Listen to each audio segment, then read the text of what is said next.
Coming up on the Razzball Fantasy Football podcast, we discuss the Dynasty fallout of Justin Jefferson returning to the Vikings. We're going to discuss him, Jordan Addison, TJ Hawkinson, and JJ McCarthy, and maybe sprinkling some Sam Darnold. All this and more starting right now on the Razzball Fantasy YouTube channel.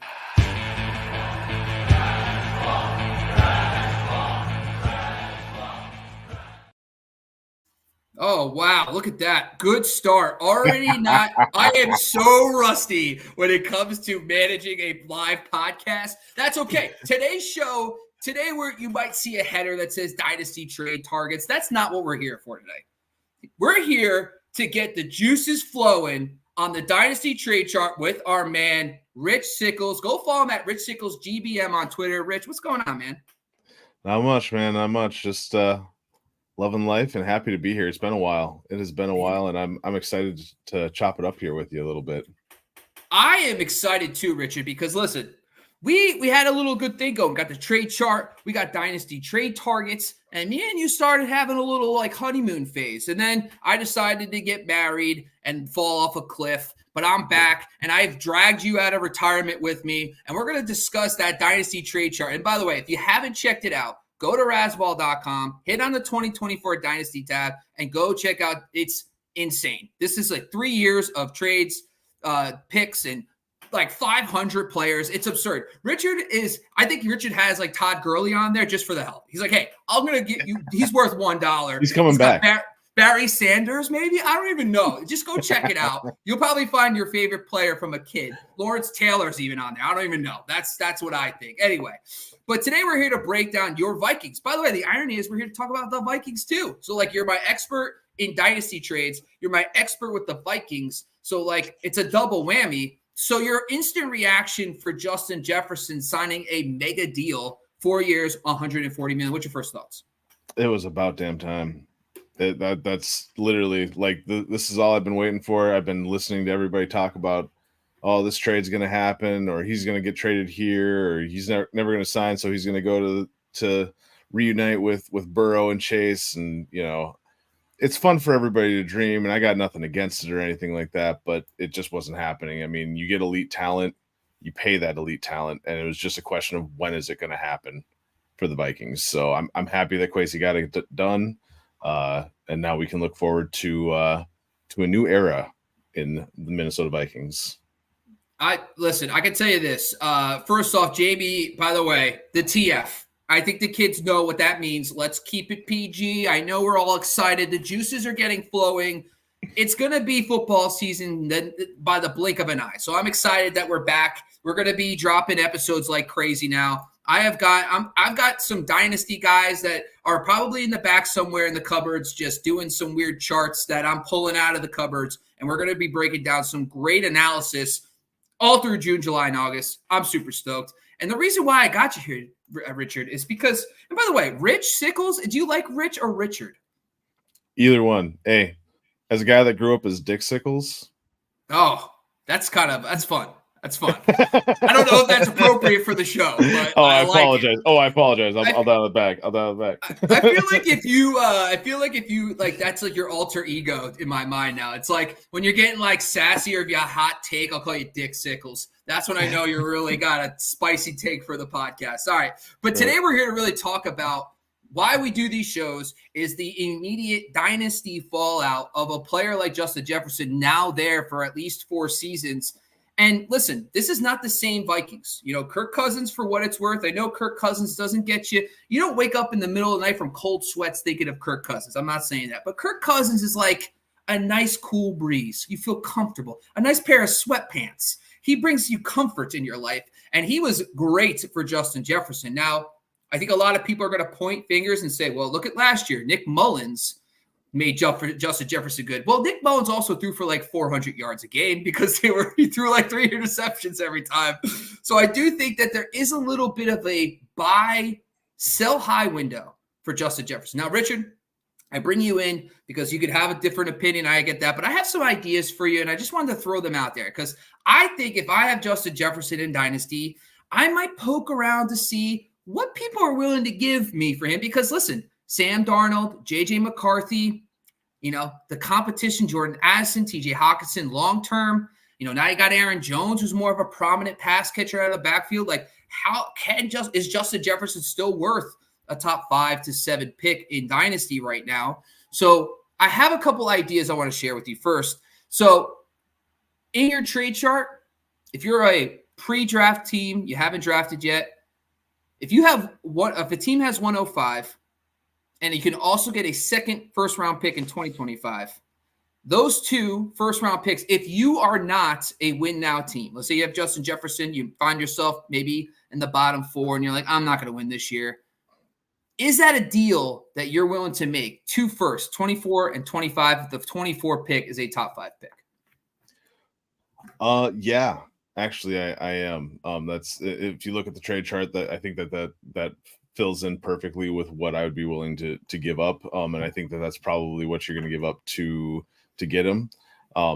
If you're looking at a top 5 pick, actually, I just recently. So hold on. In your scenario, am I giving him away or am I buying him? You're giving him away. You're trading Justin Jefferson, yes, to get this. Giving him away. Okay, so I'm still with that. I still am. I think that the value there actually makes a whole lot of sense. The one thing that I was going to say, and for me personally, was that I am in a process of buying him wherever I can. Oh, all right. It's not happening in a whole lot of places because it's tough to find them where you can. But I did recently acquire a share of Jefferson, and it took the 101 and a late first. So you traded the 101 and the late first to get Justin Jefferson. Yes, I did. Wow. Yep. So you just basically took your trade chart and threw it out the window, young man. Like, that's what I just heard. That is acquired. Now, I think I might be a little bit less optimistic that a JJ McCarthy. I know Sam Darnold's the short term, but JJ McCarthy, like, it's big shoes to fill because Kirk Cousins, for what it's worth, he could sling it. You know what? He was a very good quarterback, accurate. And I don't know if Justin Jefferson has the same ceiling the next 3-4 years with a JJ McCarthy led offense. And listen, Jordan Addison is probably going to get better. And so Jefferson, I guess Adam Thielen, you could probably make an argument Thielen was fine. He was a good number 2. So I can't say he never had competition. But so from my perspective, though, if I could get like a guy like George Pickens, Dalton Kincaid, Nico Collins, and also acquire a mid to late first, I might do that. Because I think Nico Collins plus maybe like the 108 would be a combination that I'd rather have than Justin Jefferson if I felt like I could take a step back slightly at the wide receiver spot. But I'd rather have the wide receiver 1 long-term tied to CJ Stroud. Like, Stroud has already shown me he has top 5 upside the rest of his career in year 1. And Stephon Diggs is only there for 1 more year. Tank Dell is dealing with the injury. So Nico is really the guy they invested in long-term right now. So I would like to take maybe a little step back at my wide receiver 1. Let's say, for example, it's Nico, but then acquiring that 108 to then invest in another player in the first round this season if you haven't drafted yet. Now, if it's post-draft, it's a little more difficult. You might have to look at second players. But if it's super flex, I actually like J.J. McCarthy, the irony, because, like, knowing you have Justin Jefferson locked in for a long time, he's someone I'm looking to acquire. So on the flip side of this, you have him at 47. Is there like a scenario where you think you could acquire J.J. McCarthy? What's your thoughts on him? Are you excited about McCarthy, or are you kind of thinking, I'm going to wait and see how he does type of viewpoint? Right. Yeah. I'm tampering expectations a lot. Especially maybe this is because of the fact that I am a Vikings fan. And so there's, they've let me down so many times. I just can't take it anymore. That is spoken like a true fan, by the way. Like a true fan. But I mean, there are so many questions around what JJ McCarthy is going to be. I mean, we didn't really see a whole lot out of him in the passing game when it came to college, just because there wasn't a whole lot asked of him. But when it was asked of him to step up, he delivered. Like he can make the throws. He can do what he needs to do to make things happen. So I have a lot of hope. I'm really excited about him. Like you said, he's ranked around 47 total value points.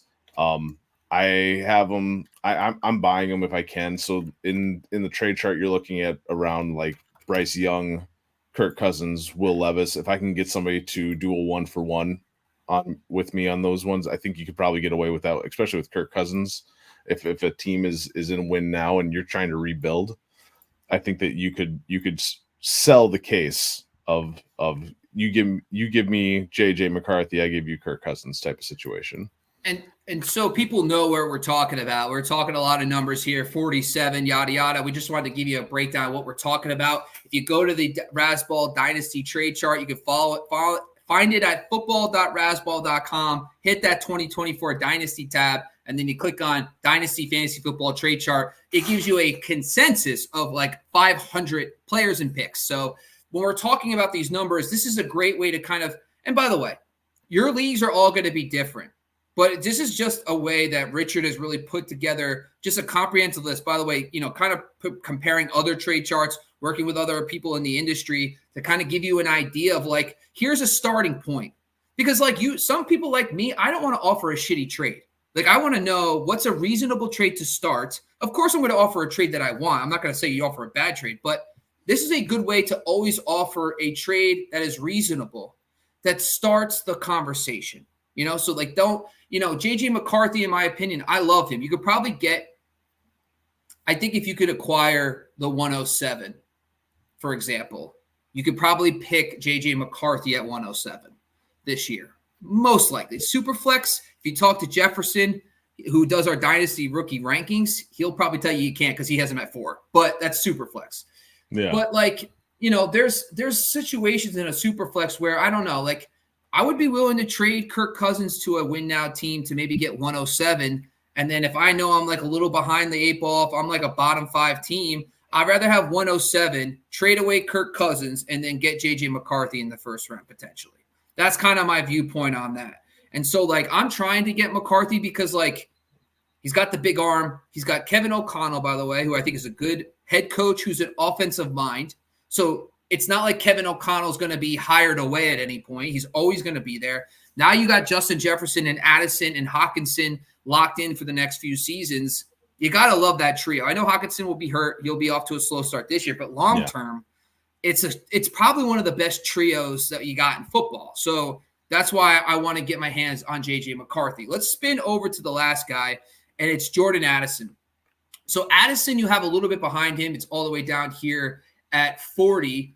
So Addison's interesting to me because one of the things, like, I'm not overly concerned necessarily about – sorry, there he is right there at 40. I'm not overly concerned about Justin Jefferson as a wide receiver 1. I am concerned about him as a top 3 to 5 player in fantasy where he goes in drafts. Jordan Addison, on the other hand, where I kind of see the biggest drop-off, especially with young quarterbacks, is when they start trying to support other options. Like the ones are usually fine to an extent. There is a little dip, but they don't usually support, yes, CJ Stroud. I know that, but that is the exception, not the rule. So I think Addison, for me, is kind of a sell as well. Like I think if I can trade, so for example, I would try to trade Jordan Addison to get back into the draft, maybe get pick 108, 109, and go after guys like Brian Thomas, Ladd McConkey, Jonathan Brooks. Those are kind of the main guys. Maybe Ricky Purcell, if I think it's a little early, but I would say like if I could get Brian Thomas instead. And always remember, this is kind of evaluating your situation, right? Are you a top 5 team? Are you a win now team? Because if I feel like I need a little more time, I might be willing to trade Jordan Addison this year, get back into the first round, and get a guy like Brian Thomas. What's your thoughts about something like that? Yeah, so I think you actually hit it on the head as far as like the aspect of, are you trying to win now or are you trying to win later? Are you trying to rebuild or anything like that? I think that I actually, before I get too far into it, just off of what you said, Jordan Addison or Brian Thomas, I love Brian Thomas. Jacksonville is actually my second team. Just throwing that out there. But nice. No one asked, Richard. No one asked. No one cares. No one. I just want to let you know, though. Not a huge deal. I'm kind of a Jags fan as well. Yeah. But no, I really love what Brian Thomas brought. I loved what I saw from him in the tapes that I watched and whatnot. And I think that he is exactly what Trevor Lawrence was waiting to get. But rookies is something that you're always waiting to see what they're going to be, right? Like I think a lot of people forget about the fact that there is some growing pains when it comes to rookies. And so, but going off of that, that's one of the reasons why I do really like Jordan Addison, because he showed that he was so good as a rookie last year. I mean, he was a low end wide receiver too, which I'm not saying that's great by any means, but that's pretty good for a rookie wide receiver, for somebody that had Cousins throwing in the ball, then Josh Dobbs, Nick Mullins, Jared Hall is in there somewhere. Nick Mullins is probably he is this generation's Ryan Fitzpatrick. Like, right. He is super. He's not good for winning and losing, but he is so much fun for fantasy. I love every second of it. Right. Yeah, exactly. Yeah. So I do. If I had to choose between Thomas and Jordan Addison, I think I'm probably leaning Addison a little bit, and that's in a rebuild and knowing that it's going to take a little while to get there. I think that Addison showed last year that he can be one of the top wide receivers in this league if given some time to grow. It's just a question of what is he going to get with McCarthy, and I think you nailed it on the head with I don't think that, especially this year, if I'm looking for somebody to produce for me for this year, I'm probably going to try to pull the trigger on Brian Thomas more than I am on Jordan Addison, just because I don't think that McCarthy is going to be able to support that whole cast, just like what you were saying. I think the other problem too is I have to do this too as a takeaway, is like, you got to remember Justin Jefferson missed a lot of games last year.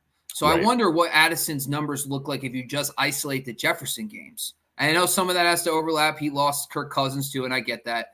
But so I think that's important to note. Like, Justin Jefferson is such a target hog that it could impact him in a negative way. And I just don't. Here's the other thing. If I'm a win now guy, and I feel like I can win the championship this year, like, based on your trade chart, and you know, as a guy I would target Cooper Kupp. Like, Cooper Kupp right now is not sexy anymore.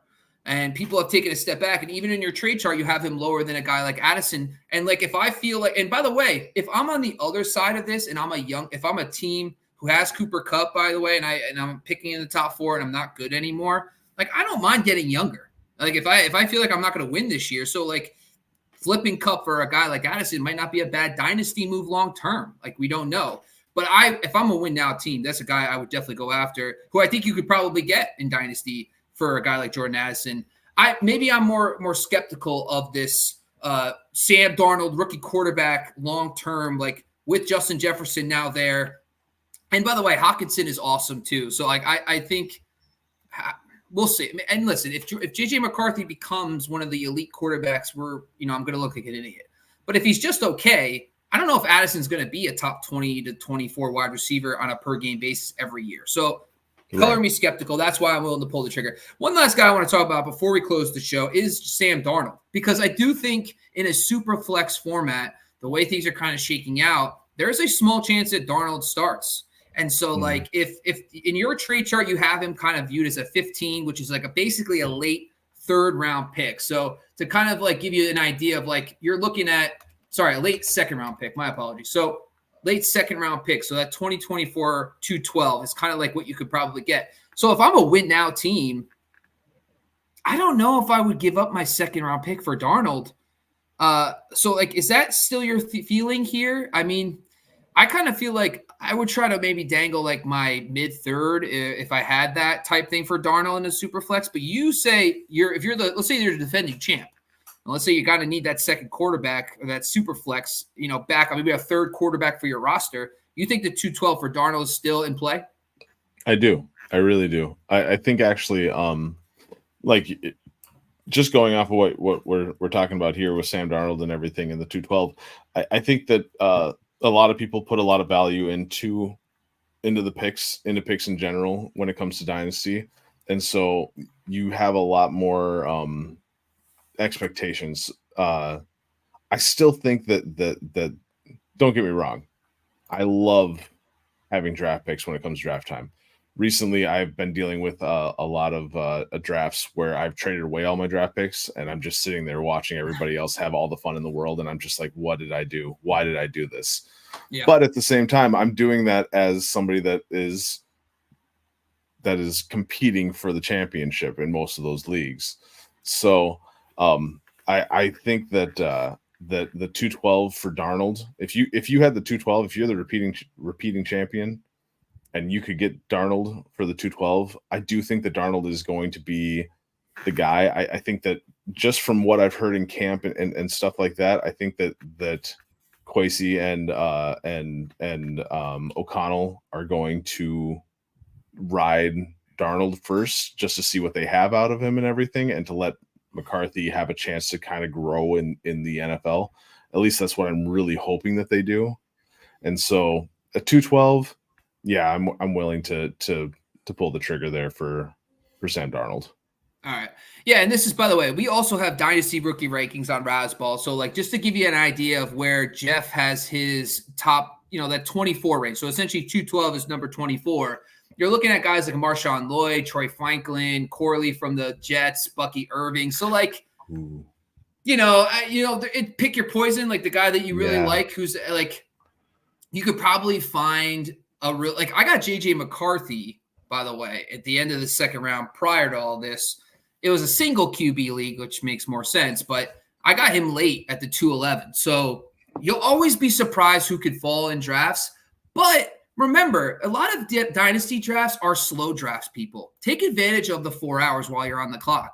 Like, if you don't love any of the guys that are there, take advantage of slow drafts. Like, start feelers, start sending out messages to people. Like, and this is your PSA, by the way. If you're in a dynasty league or in any fantasy football league, do right now try to get everybody's number you can. Hey, if you're in a random league on any draft site and you're just like, you barely know half the league, do yourself a favor. Hey, guys, message the league right now and say, hey, guys, anybody want to share numbers so we could, expedite trades? Help yourself out. Get trades done. And by the way, join us I think at this point we'll probably be here every single week. Break it down, dynasty trades. Now, Richard, before we go, we always like to give you the platform. Tell the people where they can find your content, what else you got upcoming at Razzball, or everywhere you write your content. Sure. So, you can find me on Razzball. You can also find me on Fantasy and Frames on Wednesdays and Thursdays, doing a couple of podcasts on their shows. And you can find a little teaser here. You can find some of my stuff on Optimus Fantasy that just recently came out. Very nice, folks. All right. By the way, thank you, Rich, for joining us once again. And make sure you guys go check out all the great content at Razzball. We have the Dynasty trade chart. We have the rookie rankings. We have the Dynasty top 200. So if you're doing a redraft, if you're doing Dynasty, we have rankings across the board. So go to Razzball.com and check it out once again. Thank you for joining us on the Razzball Fantasy YouTube channel. Make sure you subscribe. Give us a like. We are out of here, folks.